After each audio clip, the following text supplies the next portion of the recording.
Hi guys, and now we're going to discuss today the Philippine literature during American period.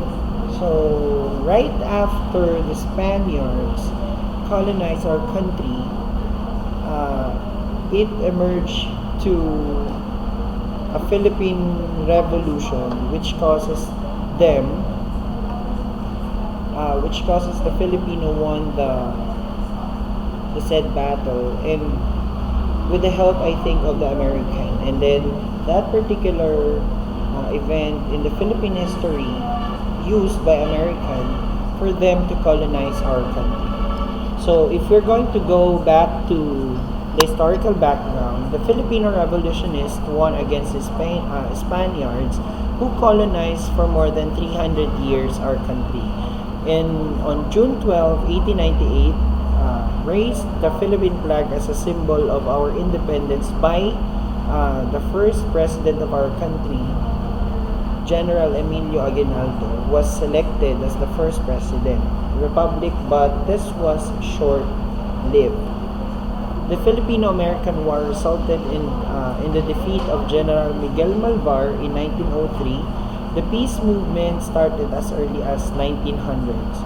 Many Filipinos started writing again, and the nationalism of the people remained undaunted. The Filipino writers went into all forms of literature like news, reporting, poetry, stories, plays, essays, and novels. Their writings clearly depicted their love of country and their longings for the independence. Since the Filipino writers or the Filipino people are longing for the independence, or they wanted to be liberated and free, these literature or the following Philippine literature emerged, such as news reporting, poetry, short stories, which always talks about the love of the country or their nationalism or the spirit of nationalism. In 1910, a new group started to write in English. Hence, Spanish, Tagalog, the vernaculars, and finally English were the mediums used in literature during these times. So we have three different languages which is being used in writing or as the mediums of communication, specifically when writing literary pieces. The writers in Spanish were one to write on nationalism, like honoring Rizal and other heroes. The writers in Tagalog continued in their lamentations on the conditions of the country and their attempts to arouse love for one's native tongue. The writers in English imitated the themes and methods of the Americans. And in 1920, the UP College Folio was later replaced by Philippine Collegian. And in that particular time, Dead Stars by Paz Marquez Benitez stand out as a model of perfection in character delineation, local color, plot, and message. And on 1933, Footnote to Youth also emerged, which was written by Jose Garcia Villa. The active arousal in the field of literature started to be felt in the following newspapers. So there are lots of newspapers during that time, which was also being produced by some of the Filipino author or writer, including the newspaper established by Sergio Osmeña in 1900, or our past president Sergio Osmeña in 1900, the El Nuevo Dia, or the New Day. Next is El Grito del Pueblo, or the Call of the Nation, which was established by Pascual Poblete in 1900. And in the same year, El Renacimiento, or the Rebirth, founded by Rafael Palma in 1900. There were also plays written included here were the following. So the first one is Kahapon, Ngayon at Bukas, Yesterday, Today, and Tomorrow, which was written by Aurelio Tolentino. Tanika Lang Ginto of Juan Abad, Malaya by Thomas Remigio, and Walang Sugat by Severino Reyes.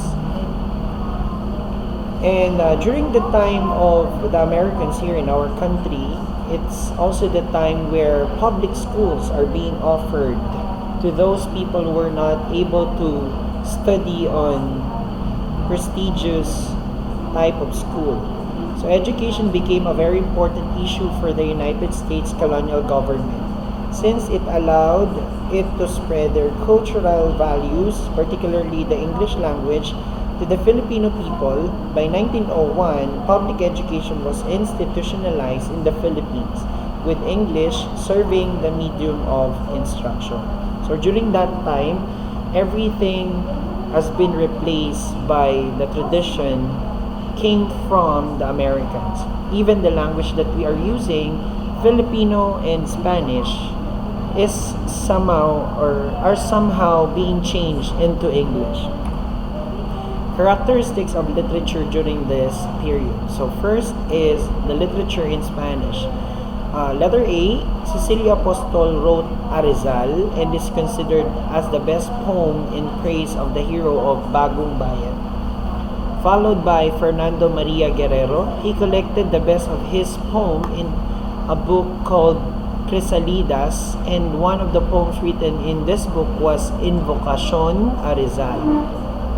And next is Jesus Balmori. He is well known for his pen name Batikuling, and he and Manuel Bernabe participated in a debate on the topic Remembrance and Forgetfulness. He was elected Poet Laureate in Spanish, besting Manuel Bernabe. Right after that is Manuel Bernabe, who is a lyric poet. He was more attractive to the public in a debate with Balmori because of the melodious words he used. He defended Olvido. Followed by Claro M. Recto, who collected his poems in a book entitled Bajo los Cocoteros. One of his writings dedicated to Rizal is Ante el Martir. So during that time, the literary pieces which was written in Spanish form or in Spanish language mostly talk about our national hero, which is Dr. Jose Rizal. Other writers in Spanish is number 1, Adelina Guerrea. She was the first woman poet in the Philippines who was good in Spanish. She obtained the Nobel Prize in her well-written literary piece entitled El Nido. Then followed by Isidro Marfori, who became famous for his 4 books entitled Aroma de Ensueño. Then followed by Macario Adriatico, who wrote The Legend of Mindoro entitled La Punta de Salto. And lastly, Epifanio de los Santos,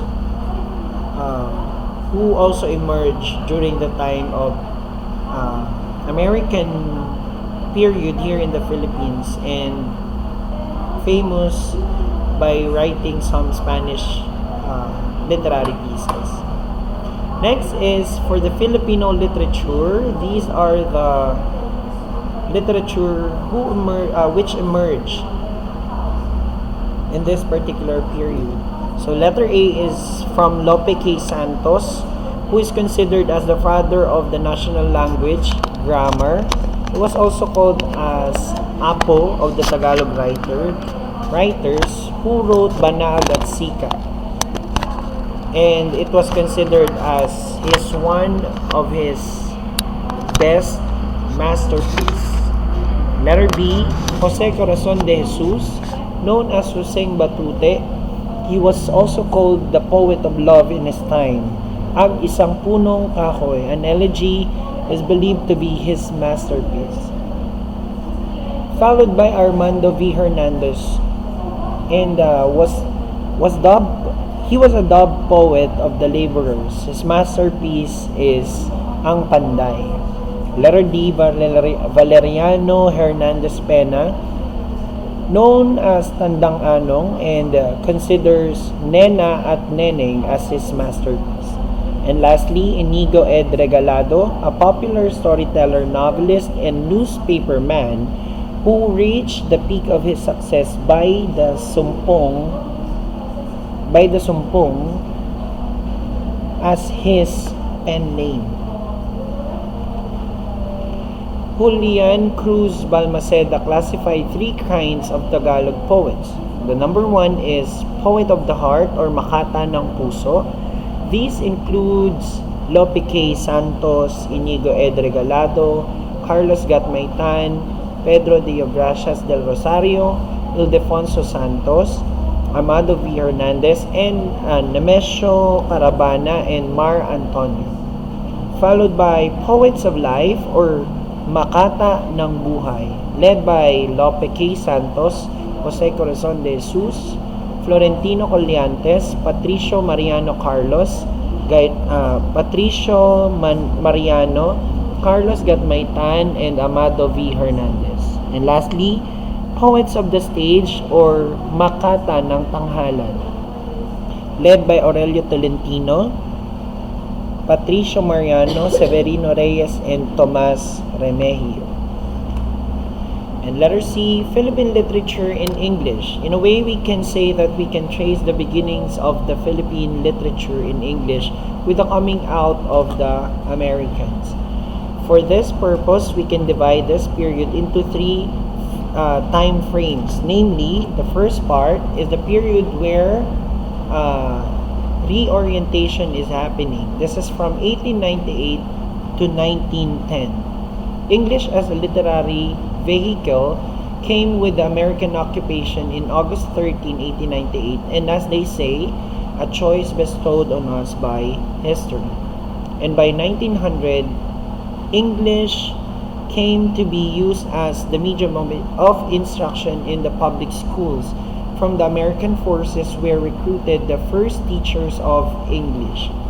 By 1908, the primary and intermediate grades were using English. It was also about this time when UP, the forerunner in the use of English in higher education, was founded. Next period is what we call the period of imitation. This happens from 1910 to 1924. By 1919, the UP College Folio published the literary compositions of the first Filipino writers in English. They were the pioneers in short story writing.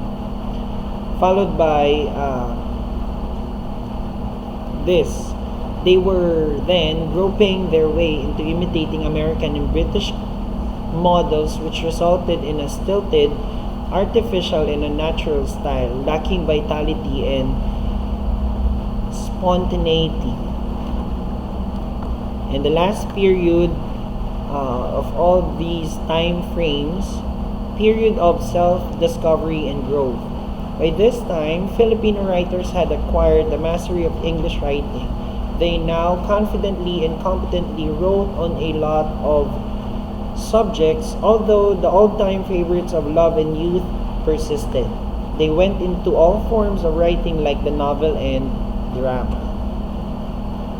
Poetry, noteworthy names in this field, they wrote in free verse, in odes and sonnets, and in other types. Poetry was original, spontaneous, competently written, and later incorporated social consciousness. For short story, during the 1925 and up to 1941, poetry and short story flourished during these times. And in publications, the Philippine Free Press provided the first incentives to Filipino writers in English by offering prizes to worthwhile contribution, and other publication followed suit. And lastly, for the drama, on 1925 to 1941, drama during this period did not reach the heights attained by the novel or the short story. So our discussion for the Philippine literature under the American period ends here. Thank you for listening.